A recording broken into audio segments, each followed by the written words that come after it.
അവരല്ലേ ബിനുവിന്റെ ഭാര്യ രേണുസുതി എന്നൊക്കെ പറഞ്ഞു. ബിനുവിനൊരു ഭാര്യയുണ്ട്, ഞാൻ സുധിയുടെ ഭാര്യ. അവർക്ക് അറിയത്തില്ല. അവരോട് ചോദിക്കുന്നത്. അവരല്ലേ പറഞ്ഞ ബിനുവിന്റെ ഭാര്യ. എന്നോടാണോ ചോദിക്കുന്നത്? അവരോട് ഞാൻ അടിക്കാനും പറ്റില്ല, അമർത്താനും പറ്റില്ല. അവിടെ കിടന്ന് ക്യാമറയ്ക്ക് മുന്നിൽ കിടന്ന് അടിച്ചമർ, ഒരു മുറിക്കകത്തിരുന്ന് അടിച്ചമർത്തത്തേ ഉള്ളൂ. അല്ലാതെ നേരിട്ട് വന്ന് അടിച്ചമർത്ത് നോക്കിയേ. കുറെ ആൾക്കാർ പുതിയ ഇൻസ്റ്റാഗ്രാം പേജൊക്കെ തുടങ്ങിയിട്ട് രേണുവിനെതിരെ ആരോപണങ്ങൾ ഉണ്ടായിരിക്കുന്നു. ആണോ? സന്തോഷം സന്തോഷം സന്തോഷം. എനിക്കെതിരെ ആണേലും ഒരു ഇൻസ്റ്റാഗ്രാം തുടങ്ങിയല്ലോ. അവരുടെ പേജിനകത്ത് മൊത്തം രേണു മാത്രമേ പറയട്ടെ. അവരല്ലേ ബിനുവിന്റെ ഭാര്യ രേണുസുതി എന്നൊക്കെ പറഞ്ഞു. ബിനുവിനൊരു ഭാര്യയുണ്ട്, ഞാൻ സുധിയുടെ ഭാര്യ. അവർക്ക് അറിയത്തില്ല. അവരോട് ചോദിക്കുന്നത്. അവരല്ലേ പറഞ്ഞ ബിനുവിന്റെ ഭാര്യ. എന്നോടാണോ ചോദിക്കുന്നത്? അവരോട് ഞാൻ ചോദിക്കുന്നത്. ഞെട്ടും ബിനുവിന്റെ ഭാര്യ എന്നൊക്കെ പറഞ്ഞാൽ അതൊക്കെ കിടന്ന് പറയുന്നിട്ട് എനിക്കൊന്നും വിഷയമാണ്. ഞാൻ സുധിയുടെ ഭാര്യയാണ്, അതെനിക്ക് പറയാം. എല്ലാവർക്കും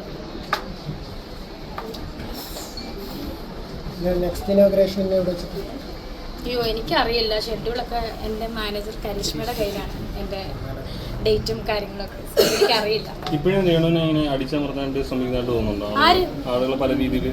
അമർത്തട്ടെ, എനിക്കെന്നെ അമർത്താൻ കൊണ്ട് വന്നേച്ചാൽ മതി. അടിക്കാനും പറ്റില്ല, അമർത്താനും പറ്റില്ല. അവിടെ കിടന്ന് വീഡിയോയ്ക്ക് മുന്നിൽ കിടന്ന് ക്യാമറയ്ക്ക് മുന്നിൽ കിടന്ന് അടിച്ചമർ, ഒരു മുറിക്കകത്തിരുന്ന് അടിച്ചമർത്തത്തേ ഉള്ളൂ. അല്ലാതെ നേരിട്ട് വന്ന് അടിച്ചമർത്ത് നോക്കിയേ.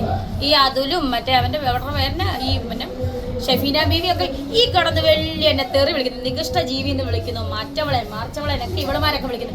ഇവൾക്ക് നേരിട്ട് വന്ന് ഇവളം തന്നെ വിളിക്കും. അവർ നേരിട്ട് വന്ന് എന്നെ ഒന്ന് പറഞ്ഞു ചോദിക്കും. പറയട്ടെ, അവര് ബുദ്ധിയും വലിയ ധൈര്യമുള്ളവരാണെങ്കിൽ എൻ്റെ വീടാണ്ട് ഞാൻ ഇവിടെ സുധീരത്തിലുള്ളപ്പോൾ തന്നെ ഞാൻ എന്തായാലും എവിടെ പോലും സ്റ്റാറ്റസ് ഇടും.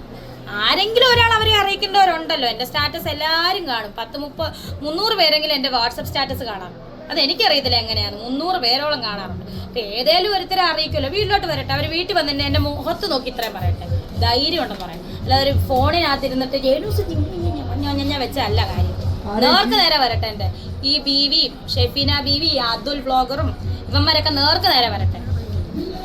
വെല്ലുവിളി തന്നെ. നേർക്ക് നേരെ വരട്ടെ. ഞാൻ വീട്ടിൽ കസാര ഇട്ടിരിക്കാം. ഇവരെല്ലാം വന്ന് ഈ പറയുന്നവരെല്ലാം എൻ്റെ മുമ്പിൽ വന്നിരുന്ന് പറയട്ടെ.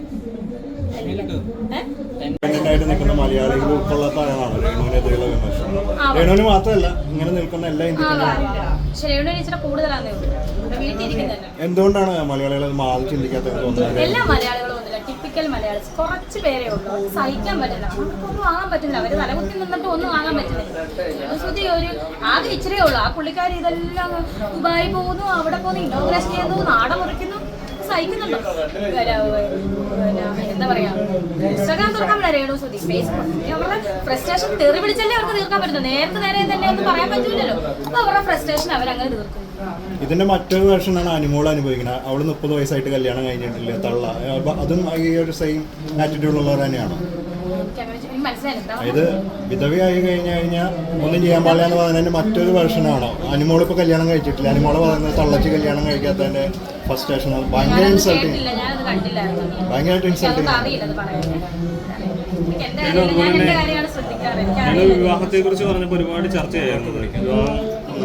ഒന്നും പറയാൻ പറ്റില്ല. വിവാഹത്തിനെ പറ്റി ഞാൻ പറഞ്ഞത് ഇത്രയേ ഉള്ളൂ. 2 വർഷം കഴിഞ്ഞ് ഒന്നെങ്കിൽ വിവാഹം കഴിക്കും, അല്ലെങ്കിൽ കഴിക്കില്ല. ഇതാ ഞാൻ പറഞ്ഞത്. അത്ര വേറെ ഒന്നും ഞാൻ പറഞ്ഞിട്ടില്ല. സാധ്യതയുണ്ടെന്നാണ് പറഞ്ഞല്ലേ? സാധ്യത ഉണ്ടാകാനും മഴ പെയ്യാനും മഴ പെയ്യാതിരിക്കാനും സാധ്യതയുണ്ട്. 2 വർഷമാണ്. അഫെയറിലാണോ? ഇപ്പൊ അഫെയറിലായിട്ടുണ്ടോ? പയ്യൻ UK തന്നെയല്ലേ? ഇപ്പൊ ഓൾറെഡി അഫെയറിലാണ്. 2 വർഷം കഴിഞ്ഞ് കല്യാണം ഉണ്ടോ? അങ്ങനെയാണോ ഉദ്ദേശിച്ചത്? രേണു UK തന്നെയല്ലേ? മൗന സമ്മതമെന്ന് ഇവരാണ് വളച്ചൊടിക്കുന്ന ആൾക്കാർ. മനസ്സിലായി. വളച്ചൊടിച്ചാലും കുഴപ്പമില്ല. ഞാൻ രാജ്യം പറഞ്ഞിട്ടില്ലല്ലോ. അപ്പൊ ആളുണ്ട്, ആളുകൾ എവിടെയും ഉണ്ട്. ലോകം മുഴുവൻ ആളുകളുണ്ടല്ലോ. നമ്മളൊക്കെ ആൾക്കാരല്ലേ, നമ്മളൊക്കെ ലോകത്തുള്ളവരല്ലേ.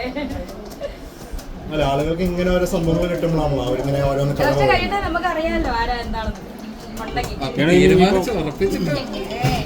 ഇത് നല്ലൊരു പ്രൊഫഷനായി. ഇനിയിപ്പം കാറായി, ഇനിയിപ്പം ഒരു വീടായിരിക്കുമോ അടുത്ത ലക്ഷ്യം എന്ന് പറയുന്നത്? അടുത്ത ലക്ഷ്യം വീട് നമ്മുടെ മനസ്സിലുള്ള ലക്ഷ്യമാണ്. ഇത് നമുക്ക് എടുക്കണം, വീട് ഉണ്ടാക്കണം. ഇപ്പൊ പെട്ടെന്നൊന്നുമില്ല, എന്തായാലും മേടിക്കണം, ഉണ്ടാക്കണം.